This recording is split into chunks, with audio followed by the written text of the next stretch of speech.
There we go. Cool. Figured it out like a real computer guy, right? All right, cool. So howdy. How's it going? Everyone doing all right? Friday, 3 p.m. GrrCON. Everyone a little tired yet? Yeah, sounds like it. So, welcome to Critical Incident, Surviving Layoff. Alternative title could be When It Rains, It Pours, because I'm going to spin a tale for you that some people know, but most people don't. And boy, howdy, it's kind of like, it would be kind of like if Shonda Rhimes got a hold of my book and wrote my story for a day. If you don't know Shonda Rhimes, she makes such great shows like Grey's Anatomy. So this is if she told my story, basically. So we'll go ahead and get started talking about this. Talk is brought to you in part by cold brew coffee and LaCroix, because I was up at about 3:30 this morning still making these slides. So long night was long. It's all good. Procrastination is, kind of a bitch. So anyways, thanks to these things for making it all happen. A little bit about me. My name's Tom. I've been in information security now for about 6 years, I would say. I've been in IT in general for about 10. I am a former Red Hat instructor, so that was a lot of fun. I used to teach the Red Hat certification, the RHCSA. Had a lot of fun doing that. That's kind of the extent of my public speaking, so to be here is completely terrifying and frightening, but we'll make it work. So thank you all for being here. Thank you. Just out of curiosity, did anyone catch Ray Davidson's talk yesterday about the MIC3 National Guard for Cyber? I'm part of that. It's a really cool thing. I unfortunately did miss his talk yesterday, but I am part of that as well, and it's kind of fun. So I am on Twitter, Compromised. I'm real proud of that one. Took me a while to figure it out though. But hey, I'll take it. And so that's just a little bit about me. When I get nervous, I tend to default to swearing and sarcasm. So if you're offended by that, sorry, tough shit. I'm also a CISP, so this is obviously my day-to-day life. I've got the standard issue gold chain, all of it. This is 100% real if you're a CISP, totally. No sarcasm, except all sarcasm. If you haven't seen this video, Google it, it's pretty funny. So, I found this quote last night. I've heard it before, but I found this quote last night, and I like it. All it takes is one bad day to reduce the sanest man alive to lunacy. This is, of course, the Joker from The Killing Joke. And the Joker's origin story, in this particular lore, I'm not super into it, but I know that basically it's a case of he has a series of bad events that happen on his one day that drives him to lunacy. And the whole entire point, spoiler alert, of the story is that the Joker feels that if he can break people and he can break them down, he can turn them into him, basically. Everyone has their one bad day that can drive them to lunacy. I'd like to think that my one bad day that I'm about to tell you about didn't drive me to lunacy, but I'm also standing in front of here, talking to all of you and all of the internet, telling my story. So you be the judge on whether or not I'm crazy. So what's this talk about? Honestly, it's just going to be a bit of a story time. I'm just going to tell you a story about my one bad day. I'm going to hopefully, teach you guys a few things. You'll learn some stuff from me. And finally, I'm just going to try and have fun, be awesome, and then hopefully entertain you all. So that's what this is going to be. In case there's anyone who needs to dip out early, for too long, didn't read, some bad stuff happened to me. Some more bad stuff happened to me, and then I rose like a phoenix from the ashes and came here. All of the bad things that happened to me are what made this event happen today, because, if it hadn't happened, I wouldn't have anything to talk about, because otherwise I'm a pretty darn boring person. So, my one bad day started like any other. Looked something like this. Woke up late. Always do. Rushed into work because, I woke up late, and I arrived only 30 minutes late for my first meeting, which to me sounds like a great success. It was a normal day, so I got in, Showed up, got through the first meeting. It all went, pretty well as it should. I actually got to a point where we got a project done, which is nice. I was working in compliance at the time, doing things like PCI, SOC. There was a little bit of GDPR discussion on the horizon, and so I was kind of driving a lot of those projects and making sure that we were getting things done for our compliance requirements. So first meeting went really, really well. Got a project done. Finally closed something out. Super excited, feeling great. Went into the second meeting and I was developing some training material with a coworker around compliance to help teach the rest of the customer-facing workforce what compliance is and how it works and what their needs are and stuff like that, right? And then I got a phone call saying that my furnace had stopped working from my girlfriend at the time. She was at home and all of a sudden apparently the furnace didn't work. And it's like, oh, okay. Now the furnace had stopped working that weekend, one time, and I went downstairs because, I'm Mr. Fix-It, and opened it up and looked at it and said, oh, well, the belt's broken. I know what belts look like. That's not a big deal, right? Replaced the belt. It was all fine and dandy. And then Monday came around and suddenly it's not working. I'm thinking, well, I'm not really that good at fixing things. Maybe I didn't do the belt right. That's entirely possible. It wouldn't seem hard to put on a belt, but who knows? So I got that call. I think it was around 10:30 or something. I don't remember now. And I was like, all right, well, I'll come home and take a look at it. I had to try a couple things. Didn't work.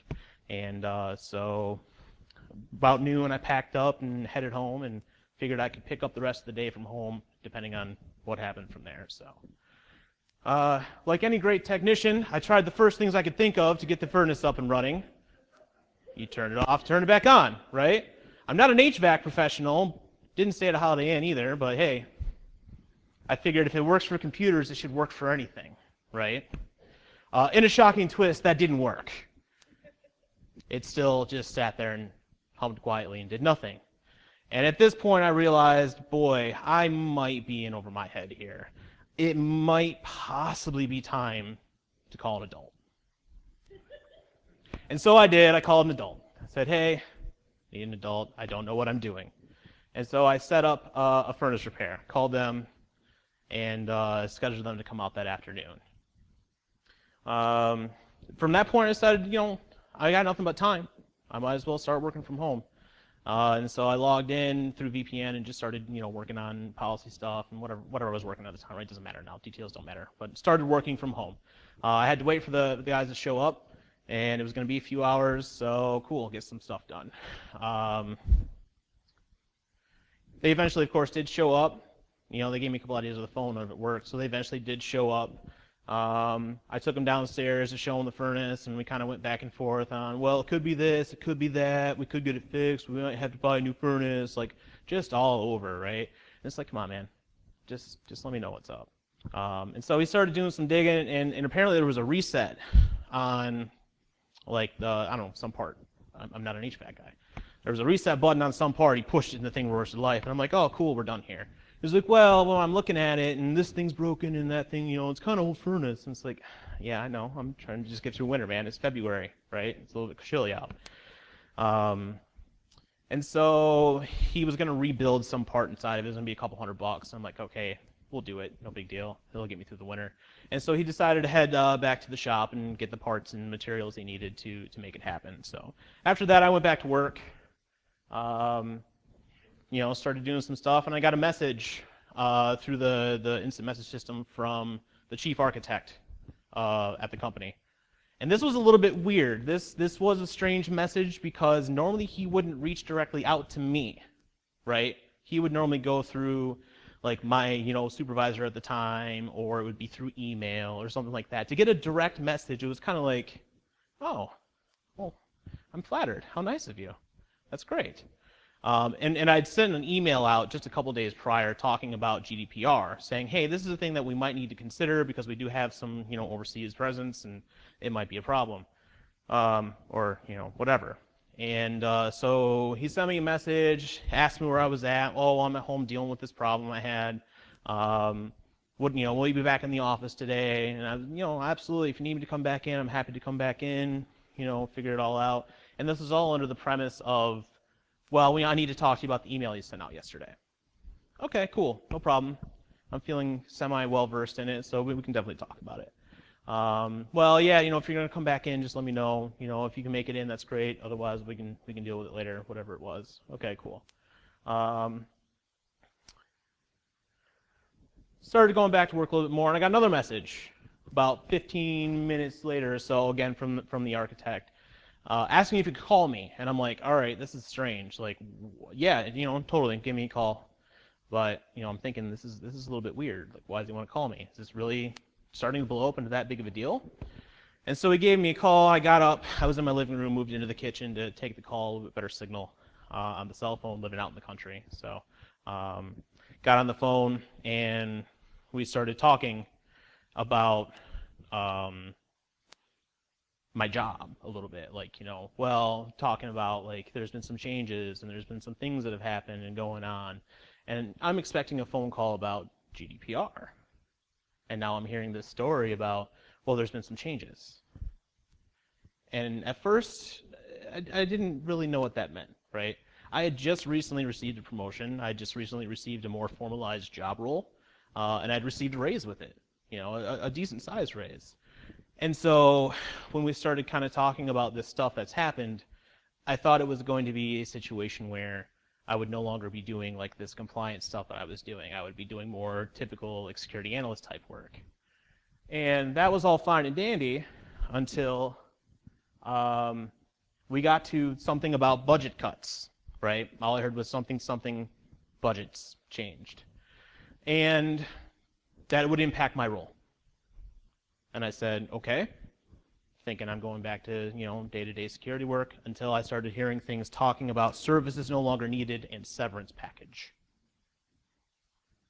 And that brings us to my first famous quote of 2017. Excuse me, but are you firing me? I'm not firing you, he says. I'm laying you off. Oh, thank you. That lightens the blow so much to know that you're not firing me, you're simply only laying me off.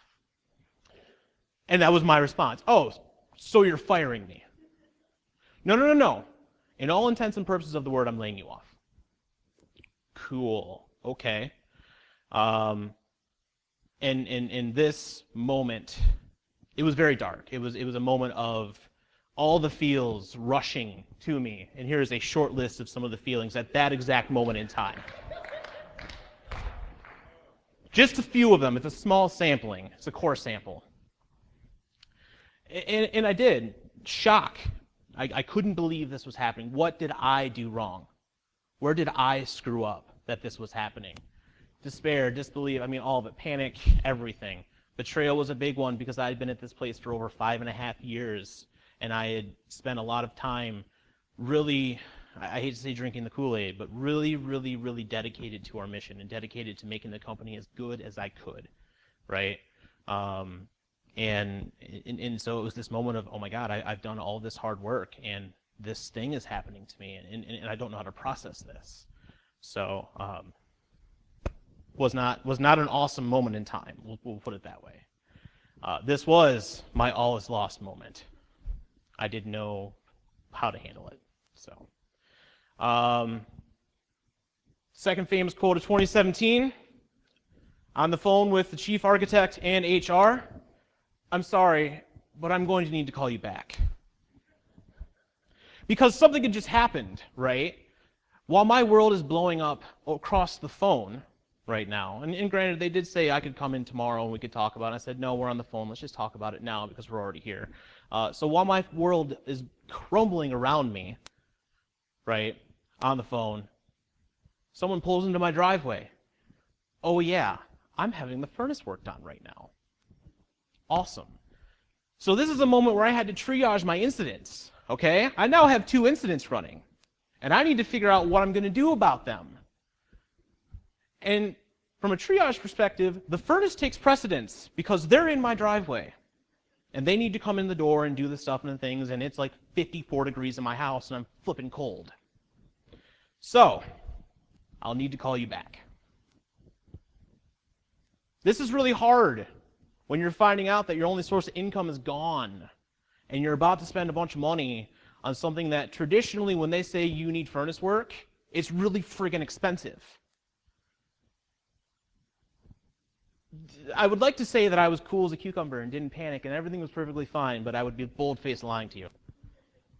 I shit myself. I'm like, I don't know what to do right now. I can't believe this is happening to me. So, you know, good in theory and practice, good luck.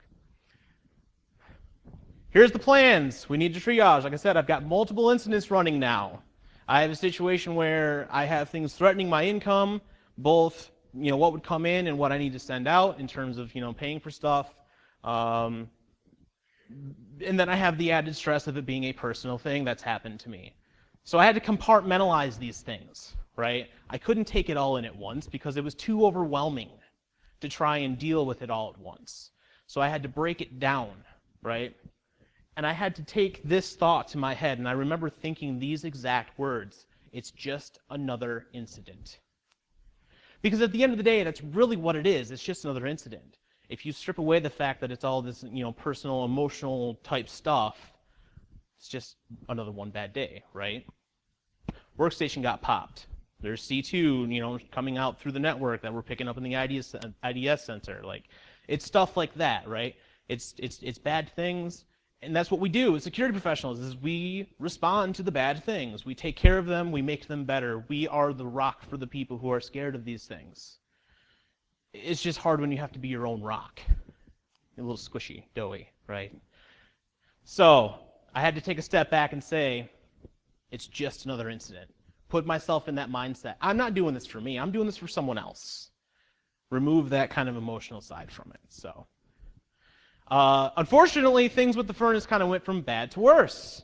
Old furnaces have problems, and so I brought the two gentlemen in from the furnace repair place and took them down to the basement. And I told them when they walked in the door, I said, "Listen, guys, I literally just lost my job as you were pulling into the driveway."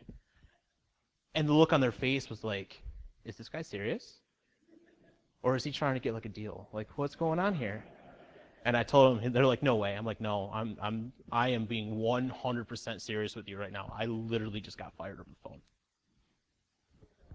So, you know, that was not awesome. And they were very, very, very understanding and sympathetic of it, which was nice. They were like, "All right, we will see what we can do. You know, we'll try and not be crazy." But unfortunately, because it was an older furnace, they needed to do very thorough inspection of it before they did any work to it at all, right?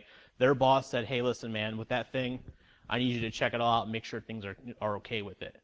And part of that thorough inspection involves something known as a smoke test. And basically, a smoke test with a furnace, the real high level is furnaces have a heat exchanger, right? So it gets hot, it transfers the heat into the air that goes into your house with a forced air system.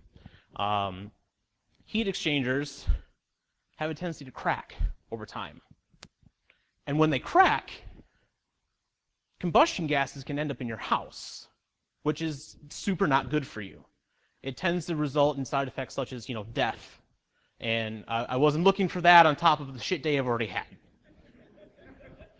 So they had to do their thorough inspection. And unfortunately, or fortunately, depending on your perspective, they found a problem.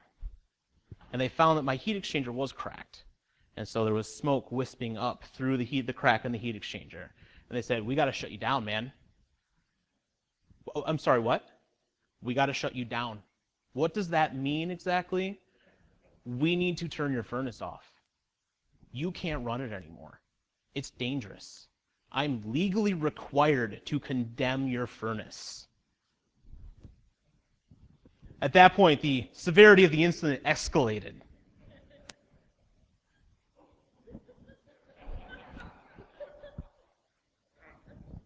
This still sits in my house right now, actually. This is actually still an ongoing incident. Good news is it'll be fixed in 2 weeks. But so I'm staring at this point, and it's like, oh my God, this is really happening to me. My furnace is condemned. I'm not supposed to run it. It's pouring poisonous gas into my house. The world is falling. So, oh yeah, by the way, let's go back to the whole being fired thing, right? Pretty much that's the end of that problem, right? This thing is wrecked, you need a new one. Well, at least I didn't have them fix it first. So now we jump back into the fact that, again, the other kind of, incident, I call this the main course, is running. So I ended up calling HR and the chief architect back, like I said I would, even though they had to bug me a couple times on the messaging thing, to talk to them about the situation. And I talked to them about it and asked them, like, is there any way like I could do this or that? Nope, we don't have budget. Nope, you can't do that. We don't have a head count for you. I'm sorry, you can't go back and do those things. We're done here. It's not you, it's me. Whatever. So we started discussing the details of the layoff. So, well, you've got 5 weeks severance. We'll cover your health insurance through the month, which, I needed to know because that's how I could start figuring out what my plan was. And so, I told them, I'm like, well, my furnace did just like explode. So like, this is really bad timing. Thanks, guys. Anyways, so we kind of discussed the details of that. And so that brings me back into round 2. It's like, okay, well, the first one's over. The furnace situation is closed for the moment, but we still have to deal with this next one. And so I had to continue to compartmentalize it and, again, step back and say, this isn't happening to me. This is just a thing that's happening. Deal with it as such. I had to begin making my plan for, figuring out my plan for recovery. Okay, so I've got 5 weeks severance. I have health insurance through this time. What do my bills look like, right? All figuring all this out as I go. So this is kind of what my continuity plan looked like at the time of this happening, right? So my girlfriend at the time, she worked kind of a very unstable job, working a lot of grant programs.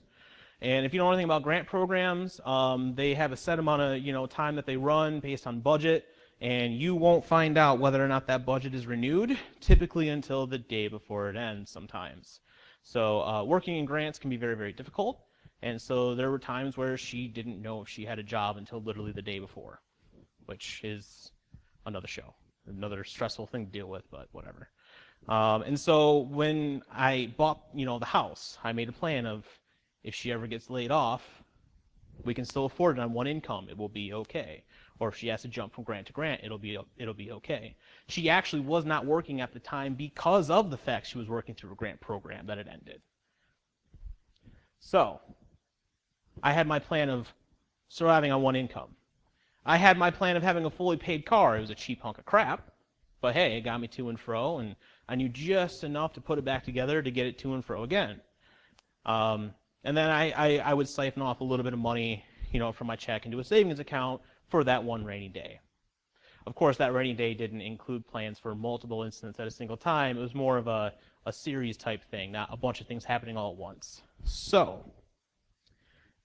there were some gaps in my plan.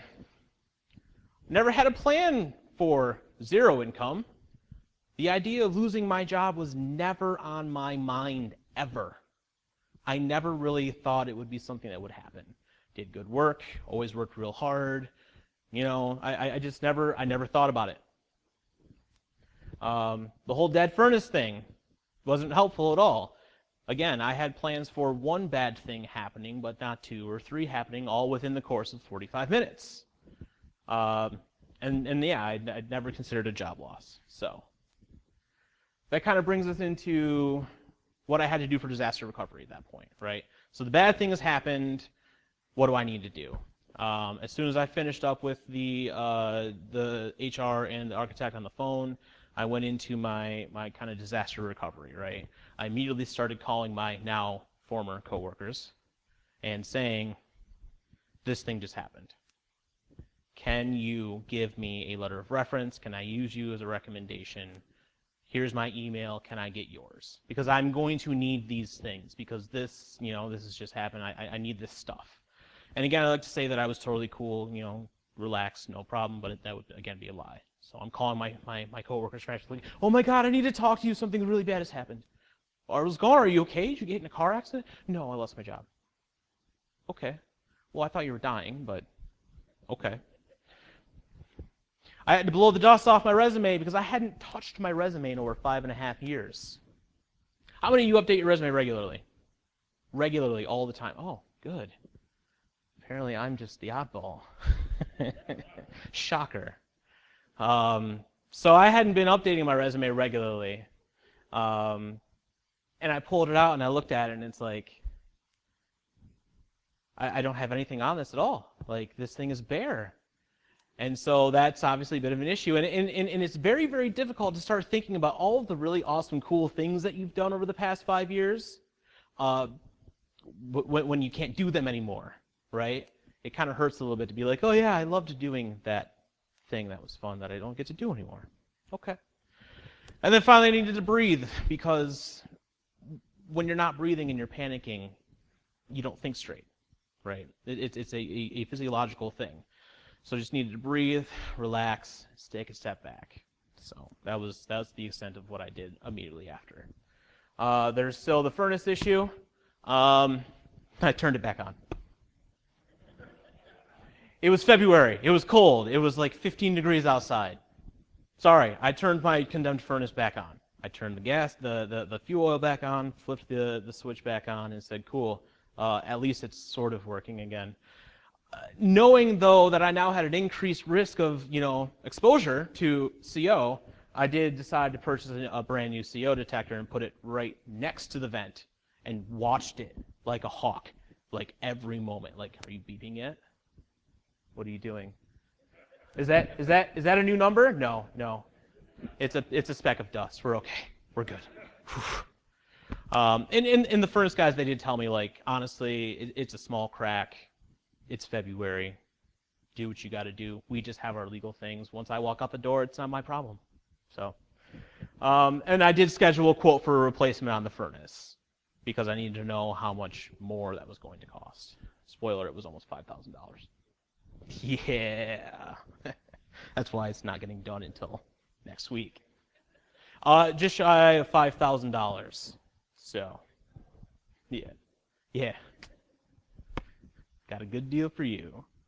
So, anyways, that pretty much closed it at that point, right? This has just been kind of a run and maintain at this point. So, in terms of recovery from the main course, like I said, I needed help, right? So this put me in a very, very dark place. I went through a lot of continued emotions throughout a lot of it. I discovered I had a support network out there. I mean, a lot of you guys are here right now. Thank you from the bottom of my heart. It wouldn't have done well without you. So I had one coworker specifically reach out to me first on Facebook. And as I was preparing this talk the other day, I got a hold of her and told her, like, I really appreciate you doing that because I was feeling very, very isolated, very, very alone, very vulnerable. And you just getting a hold of me and saying, I can't believe this bullshit, this is fucked up, really, really helped a lot. Her words, not mine. So I had that support network.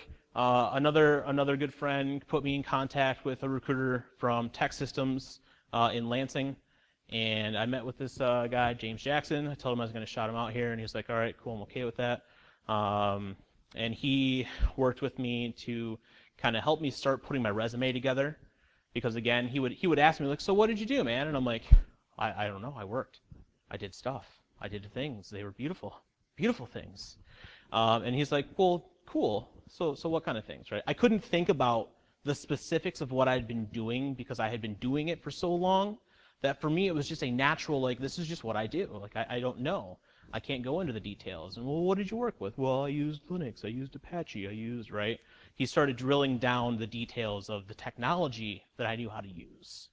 So he helped me a lot. He helped me kind of realize, like, it's going to be okay. Because I was at a point where, I mean, it was despair. It's like, I don't know what to do. Like, oh my God, maybe I'm done in IT. Maybe I have to go into some other field. I was considering changing my field when this happened. And part of that was because I got a lot of rejection. And that's hard.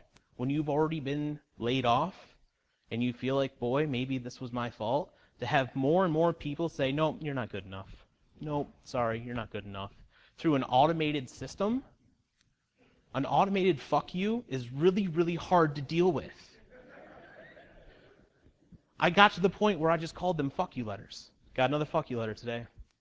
And it's hard. It is difficult to deal with that type of rejection. You don't even get a chance to try your case. It's just immediate, nope, sorry, you didn't hit the checkboxes. You're not good enough. And so James helped me kind of get beyond the checkbox problem, right? He's the guy on the inside that can help you out. So I told him I'd mention him because he did. He helped me a lot. Another thing I did, though, one of my big concerns was like that my skills would atrophy because now I'm not doing it anymore. And I've experienced that where when you don't do something for a while, you don't use a certain tech for a while, you kind of forget a little bit, you know? You forget the muscle memory. It's not there anymore. And so what I decided to do was turn to Twitter. Twitter kind of helped me through this because I started seeing the cool stuff that people were talking about. I became more interested and more active in the information security community on Twitter. And so I'd see people talking about the cool things they're working on. And I actually did a little bit of volunteer for doing some like closed captioning for a video, you know, stuff to occupy my mind because otherwise I would go completely insane. You know, lunacy, right? And so I did that, and that actually helped a little bit, and it helped me not forget the stuff I knew, and I learned new things, of course, because we learn every day. That's part of what we do as information security professionals, is we find something new and we mess with it. So that helped me a lot, and that's part of why I've really kind of enjoyed continuing to do it. So the good news is that James came through, and I did eventually find new work, and so, you know, shout out to him. That was great. Thanks, James. I do have a few lessons that I learned from all of this, and so I thought I'd share them with you because no good incident response or business continuity is good with it's not worth anything if you didn't learn anything, right? So, some of the things I learned: that a stable job can become unstable real quick. Like, see you, done. You know, I didn't see it coming, and I mean, it literally, again, it was a normal day until it wasn't. So. I also learned, however, that my work-life ratio was jacked up real bad. When I was laid off, I had over 164 hours of PTO banked up. I was constantly hitting the cap at the company, and I would have to burn a day here and a day there because I was so busy all the time I didn't take time off. And I didn't realize until probably 2 weeks after not working just how unhealthy that was. It was bad. I was on a collision course for burnout. I was already at burnout. I was headed towards the end of the wall in burnout where you burst into flames because it's burnout. So that was a really important lesson for me, and I'll tell anyone here right now, if you're starting to feel like you're getting to that point, you need to take a break. You need to take a step back, use some of your vacation time, try and recover from that because it's a bad thing. It really is. Support network was really important. Like I said, I had that one coworker reach out to me. I had more and more people get a hold of me that night through Facebook. And the thing is, the Facebook account, like, I didn't really use it. It was one that I had to, like, I created it because a class I took at a community college was like, we'll give you 50 extra points if you join our Facebook group. And I'm like, okay, I need that because I'm not very good at school. So I'll take my extra 50 points for a Facebook account. There's probably another talk in that, right? Incentives for Facebook. Oof. Anyways, so all of a sudden, this Facebook account that I don't use, I've got 15 new friend requests, and it's all work people, and they're sending me messages and like, oh, this is really jacked up, it's bullshit, whatever. So, but to know that I had that support and I had those people ultimately rooting for me, that helped a lot too, because it was like, all right, I know that at least people care. So. I have a few takeaways for the audience today. The first one I already kind of alluded to was update your resume regularly. I hope that no one here has to go through this because it sucks. It really does. Just know that if it does happen, it's not necessarily you, it's them. Is what I will say. So, but update your resume regularly, okay? Seriously, do that. Go home tonight and update your resume. Talk about the cool things you're doing on it. Because we're all doing cool stuff. Seriously, if you figured out a new thing, if you've done a talk, I can tell you what I'm doing tonight. If you've done a talk recently, or you've given a training, or anything like that, make sure you get it on there and put it on your LinkedIn, put it on your resume, whatever it is. Because when the shit hits the fan, you're not going to be thinking clearly about all the cool things that you've done in the past year or 2 years or 5.5 years, right? So do that. Make a plan as well. Think about it. If you were laid off today, what would you do? Think about it. Talk about it with your family, your husbands, your wives, your dogs, your cats, your chickens if you're me. Talk to them about it and say, what would we do? And I want you to think about that because at the end of the day, a tabletop exercise is better than nothing, right?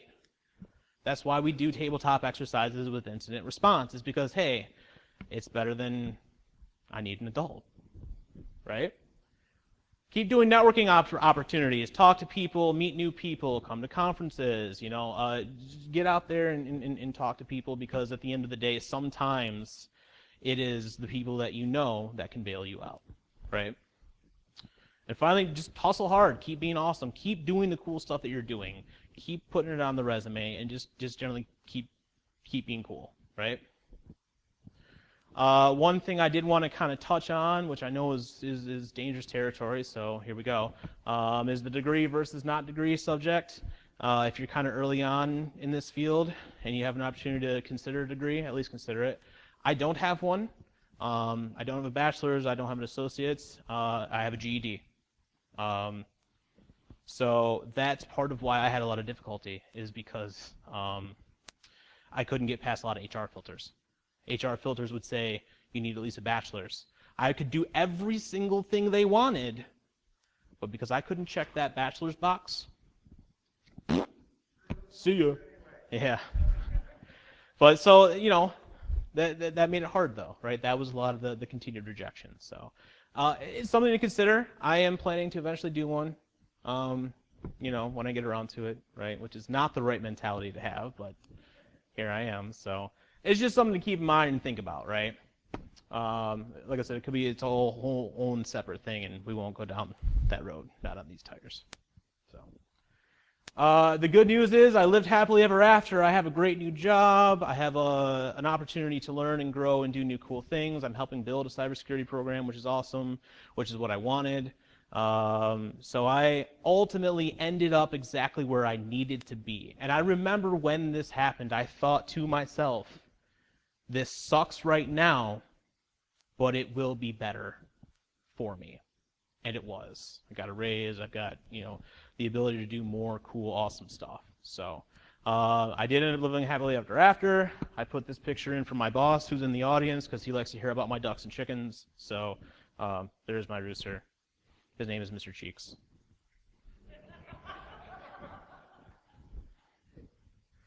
And with that, I'd love to open it up for any questions. So again, there's my Twitter, and with that, it's your floor now. So thank you for listening. I hope you had a good time. I hope it was interesting. Thank you.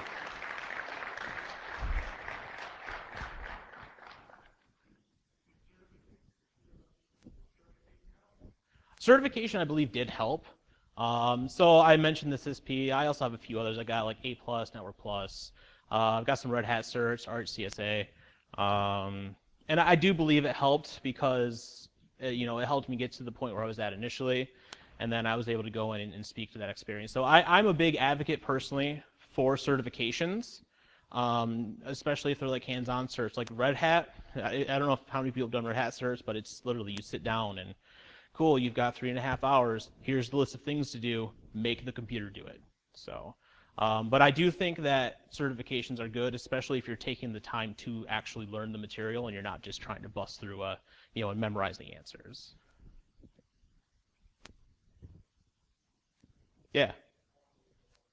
I was unemployed for a total of 6 weeks, actually. So I only missed 1 week of pay, which worked out pretty well.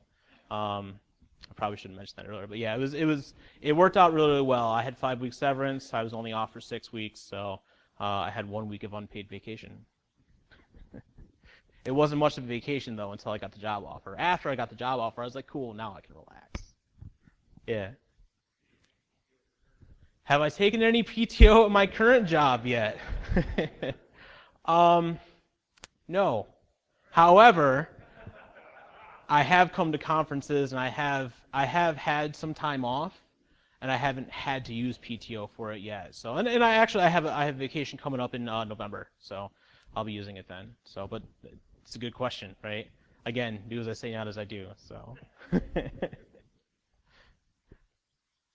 All right, cool. Yeah. I did. Originally, I wasn't supposed to, I think, like, because they had just changed the policy at the time. But then I checked, and I had this weird, mysterious deposit in my bank account, and I was like, I'll take it. I definitely need it, so that's cool. So I think that's what that was. I'm not 100%, but okay. Yeah. Welcome. Awesome.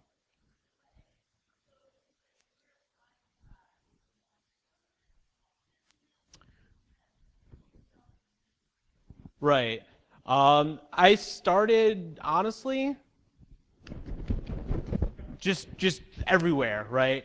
I applied to the state of Michigan. I applied to insurance companies. I applied to Chrysler. I literally everyone. So it was kind of a mix. It was mostly like corporate or government, and that was kind of part of why they had those requirements. I ultimately landed with a private company, so it worked out really well there. But it was a lot of the kind of either corporate or governments that kind of had those requirements. So yeah, and also welcome. The show is just beginning. You'll have a lot of fun in this field. You had a question?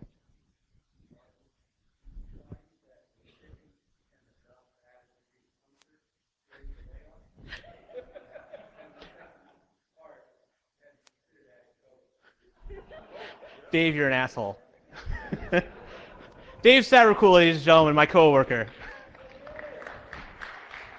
Fair to answer his question, they did help, yeah, because at least I could go out and hang out with them, and they'd run around and do their cool stuff. And yes, I have considered adding goats. Thanks, Dave. All right, cool. I knew I was going to run a little bit short, and I actually did a lot better than I thought, so that's awesome. Thanks again, everyone. It was really great to have you here. This was the perfect crowd to kind of start this out with, so you've all been wonderful. Enjoy the rest of your GrrCON, and if you see me floating around and you want to say hi, give me a holler. If you want to follow me on Twitter, I appreciate it, because that's the main way that kind of people connect with me. So with that, I'm out. Thanks.